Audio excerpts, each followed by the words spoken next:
Magandang araw po sa lahat ng aking mga kababayan dito sa Ubando.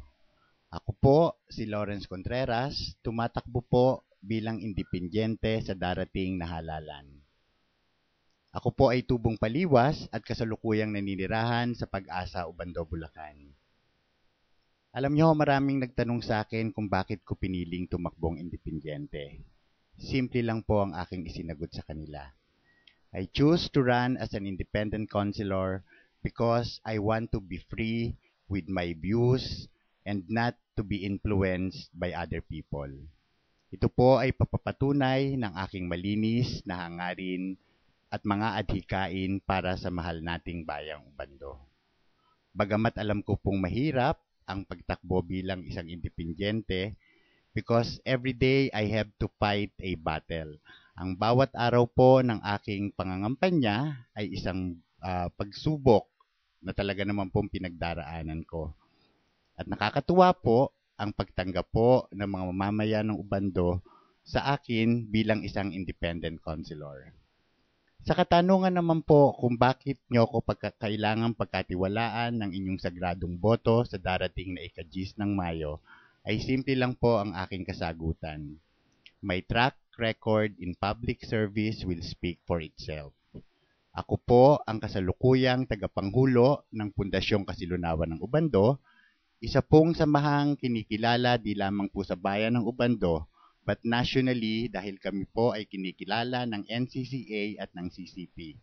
Ito po ay ang samahan ng mga artista or artist dito sa ating bayan na patuloy po na nagsiservisyo sa inyo sa pamamagitan po ng pagpapasigla at pagpapalaganap ng sining at kultura dito po sa ating bayan. We are working hand in hand and closely with the academe kung kaya't po ang sekta ng edukasyon ay nakikiisa rin po sa aming mga layunin at adhikain. Tunay pong mahirap na humawak ng ganitong samahan. Subalit, ito pong labang ito ay patutunayan po namin sa inyo, lalong-lalo na po ako bilang isang gustong maglingkod sa bayan ng Ubando, sa pamamagitan po ng mga programa na amin pong ihahain para sa bayan ng Ubando na nakatuon po sa sining, kultura, turismo, edukasyon at palakasan. Hindi nyo po na itatanong, ako po ay naging empleyado ng Department of Tourism sa mahigit na 3 taon. Ang nakuha ko pong mga karanasan at kaalaman ay naniniwala po akong sapat upang makatulong po ako sa pag-unlad ng turismo dito sa ating bayan. Madalas ko pong sinasabi na ang bayan po ng Ubando ay mahirap at wala po tayong magagandang mga tanawin o resort na po pwede nating ipagmalaki. Ang tangi po nating kayamanan ay ang ating kultura at ang mga mamamayan ng Ubando.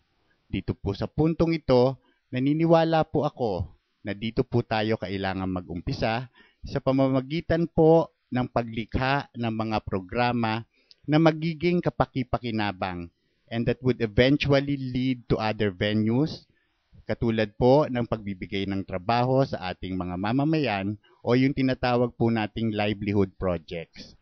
Ito po ay isang panimula ng isang alam kong malaking bagay na pakikinabangan ng bayan ng Ubando sa darating na panahon. Ako po, bilang isang konsehal, ay magko-concentrate po sa mga bagay na alam kong linya ko or yung pong mga bagay na alam kong may sapat akong kakayanan upang mapaunlad at mapasigla. Inuulit ko po, sa darating pong ika-10 ng Mayo, huwag niyo pong kalilimutan, Lawrence Contreras po, number 9 sa inyong mga balota, tumatakbo bilang independent councilor, the ultimate sole survivor. Bagamat ako po'y independent, I will depend on you, Obandeños, for your votes, for your trust. At isa lang pong bagay ang aking ipinangangako sa inyo. I will be a good public servant to the people of Ubando. Maraming salamat po sa pagkakataong ibinigay ninyo sa akin.